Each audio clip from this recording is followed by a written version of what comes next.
নমস্কার, আমার বাংলা নিয়ে আমি অয়ন। আধ ঘন্টার ব্রেকলেস আমার বাংলায় প্রথমেই যা শুরু করবো তা হলো অসংসদীয় দিলীপে নির্বাচন কমিশনের হুঁশিয়ারি। নির্বাচন কমিশন শোকজ করলো দিলীপ ঘোষকে, আর দিলীপ ঘোষকে বলা হলো যে দুদিনের মধ্যে জবাব না দিলে কড়া ব্যবস্থা নেওয়া হবে। এই হুঁশিয়ারি দিল নির্বাচন কমিশন।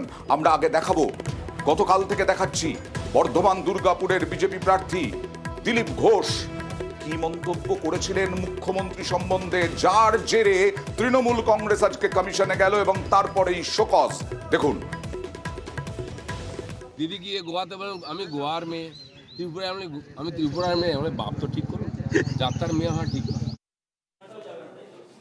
আর এর পরিপ্রেক্ষিতে দিলীপ ঘোষ যা বললেন তার পরিপ্রেক্ষিতে, অর্থাৎ শোকজ যে করা হলো, কুণাল ঘোষরা গেলেন, কুণাল ঘোষরা 8-10 জনের প্রতিনিধি দল গেলেন, তার মধ্যে কুণাল ঘোষও ছিলেন। কি বললেন শোকজের পরে দেখুন। আমাদের মূলত তিনটি বক্তব্য ছিল: এক, অবিলম্বে দিলীপ ঘোষকে শোকজ করতে হবে; দুই, দিলীপ ঘোষকে সাসপেন্ড করতে হবে অন্তত 7 দিন ভোট প্রচার থেকে; এবং 3, প্রয়োজনে দিলীপ ঘোষের প্রার্থীপদ বাতিল করতে হবে। দিলীপ ঘোষ এই কুকথাগুলিকে অভ্যাসে পরিণত করে ফেলেছেন। যাক, শোকজ হয়েছে সেটা শুনছি, কিন্তু শুধু শোকজ নয়, তাকে অবিলম্বে নির্বাচনী প্রক্রিয়া থেকে অন্তত 7 দিন সাসপেন্ড করতে হবে। গতকাল থেকেই আমরা দেখেছি দিলীপ ঘোষের এই বক্তব্যের সমর্থনে পাশে দাঁড়িয়েছেন বলা যায়, নিন্দা করেনি রাজ্য বিজেপি।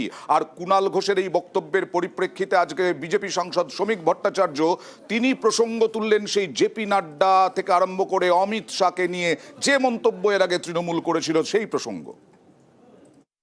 তৃণমূল যে ভাষা সন্ত্রাস তৈরি করেছে, যে ভাষায় তারা প্রধানমন্ত্রী স্বরাষ্ট্রমন্ত্রীকে আক্রমণ করে, যে ভাষায় তৃণমূল কংগ্রেস শিশির অধিকারীর মতো একজন প্রবীণ বয়োজ্যেষ্ঠ মানুষকে আক্রমণ করেছে, তাহলে সেগুলো যদি সামনে নিয়ে আসা হয় তাহলে তৃণমূলের কোন লোকটা আজ সারফেসে থাকবে? সবাই কিন্তু বাড়ি চলে যেতে হবে। কমিশন বিচার করবে।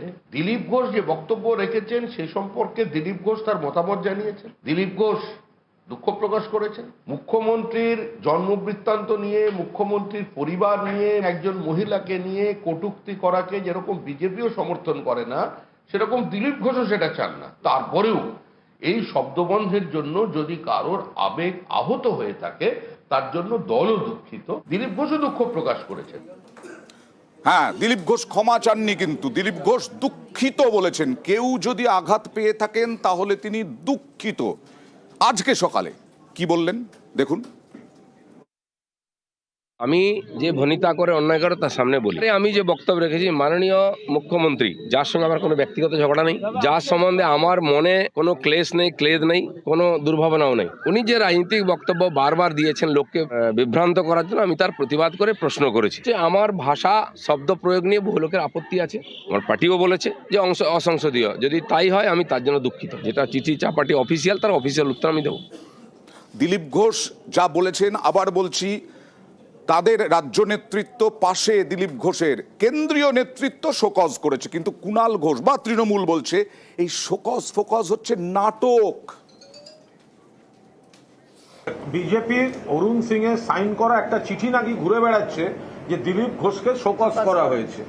শোকজ মানে কি? বিজেপির ওই শোকজ যদি আদৌ শোকজ হয়েও থাকে, ওটা হচ্ছে নাটক, লোক দেখানো, বাংলার মা বোনেদের রোষ, বাংলার মানুষের রোষ, বঙ্গবাসীর রোষ থেকে নজর ঘোরাতে এইভাবে নাটক করেছে তারা।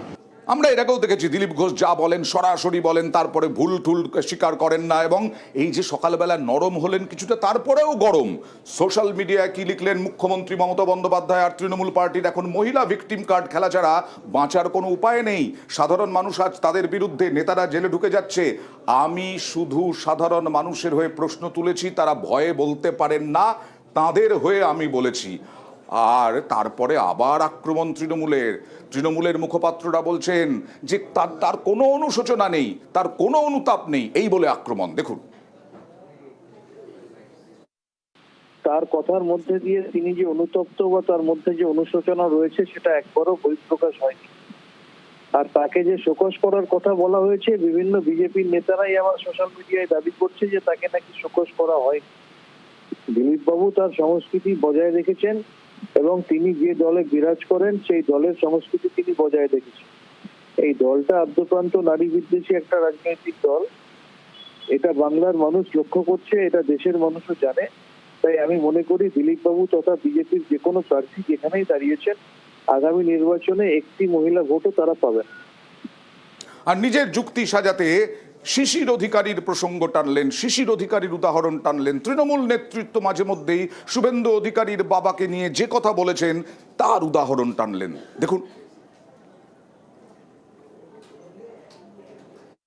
শুভেন্দু অধিকারীর বাবা দলের সাংসদ, একজন বিশ্বাসঘাতক।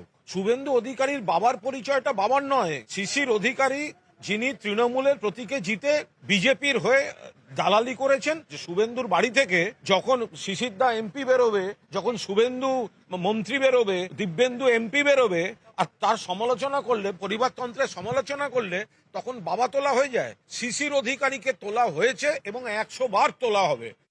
তারই পার্টির এক নেতা, তারই পরিবারের এক নেতা, সে কাঁথিতে দাঁড়িয়ে গিয়ে আমার বিধায়ক দলের নেতার নামে, তার বাবার নামে এর চেয়েও খারাপ খারাপ শব্দ বেরোলো, গালাগালি দেবে। কেন আমার বিধায়ক দলের নেতার কি মান সম্মান নেই? তার বাপ তুলে কথা বলবে? তার বাবা বাংলার একজন বরিষ্ঠ রাজনীতিবিদ, এখনো জীবিত আছেন, তার মান সম্মান নেই? তখন তো ওই টিএমসি কেউ প্রতিবাদ করে না, পার্টি থেকে স্টেটমেন্ট দেওয়া হয় না কেন? সেজন্য রাজনৈতিক বক্তব্য আমি দেখেছি এই ধরনের যারা শুরু করেছে, রোজ বান্ত করা হচ্ছে। শুভেন্দু অধিকারী পুরুষ বলে তার সম্মান নেই, তার বাবার সম্মান নেই, কেবল মহিলা বলে একজন তার সম্মানের প্রশ্ন উঠবে, সে যা ইচ্ছা বলতে পারে, কথায় কথায় মহিলা কার্ড বার করা হবে।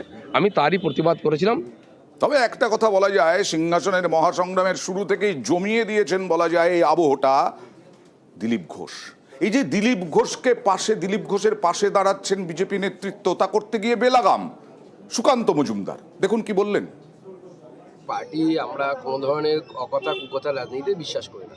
আমাদের বিরোধীরা করতেই পারে, কিন্তু তার প্রত্যুত্তর দেওয়া উচিত নয়, বিরোধীদের হাতে পা দেওয়া উচিত নয়। কুকুর কুকুরের মতো চলবে, কিন্তু আমাদেরকে তো মানুষ হতে হবে। আমাদের বিরোধীরা প্রধানমন্ত্রীকে কিম্বুত কিমাকার, হদল কুতকুত, স্বরাষ্ট্রমন্ত্রীকে এসব বলতেই পারে না, আমাদের বিরোধীরা বলতে পারে, আমরা তো তাদের মতো নিচু হতে পারি না। পাল্টা কটাক্ষ করে সুকান্তকে আক্রমণ করলেন কুণাল ঘোষ। দেখুন, নানা রকম গোষ্ঠীদ্বন্দ্ব আছে ওখানে। বিজেপি, সুকান্ত বিজেপি বনাম দিলীপ বিজেপি, সুকান্ত বিজেপি বনাম শুভেন্দু বিজেপি। এখন সুকান্ত কাদের কুকুর বলছে আমি কি করে বুঝবো? আগে ঘর সামলা, পরে ভাববি বাংলা। আর এই ধরনের কথাবার্তাগুলো তারাই বলে যারা বুঝতে পারে তাদের পায়ের তলা থেকে মাটি সরে যাচ্ছে। ট্রেনি সভাপতি সুকান্ত মজুমদার নিজে জিততে পারেন কিনা ঠিক নেই, ফলে এইসব কথাবার্তা মুখ থেকে বেরিয়ে যাচ্ছে। আরও একটা হেভিওয়েট কেন্দ্রে চলে যাব, ঘাটালে দেবের উল্টো দিকের প্রার্থীকে হিরণময় চট্টোপাধ্যায় বিজেপি প্রার্থী। আমরা গতকাল রাত 9টায় নিউজ রুম লাইভে আমরাই দেখিয়েছিলাম হিরণ বিডিও অফিসে গিয়ে কাকে টাইট দেবেন, কখন টাইট দেবেন, এই সব বললেন। কি বলেছিলেন একবার দেখাই। 2 মাস জেতার পরে কিভাবে টাইট দিতে হয় আমি আপনাদেরকে কথা দিলাম। যেভাবে হোক গ্রামের মানুষকে দিয়ে লাঠি ঝাঁটা দিয়ে হলেও এইসব লোককে ঢুকতে দেবেন না, কোনো পুলিশকে ঢুকতে দেবেন না। তৃণমূলের দলদাস পুলিশ, তৃণমূলের দলদাস বিডিও, এসডিও দেরকে ঢুকতে দেবেন না।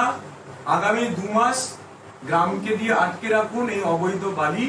2 মাস জেতবার পরেতে আমরা সব বুঝে নেব, কিভাবে কি করতে হয় সেটা বুঝে নেব।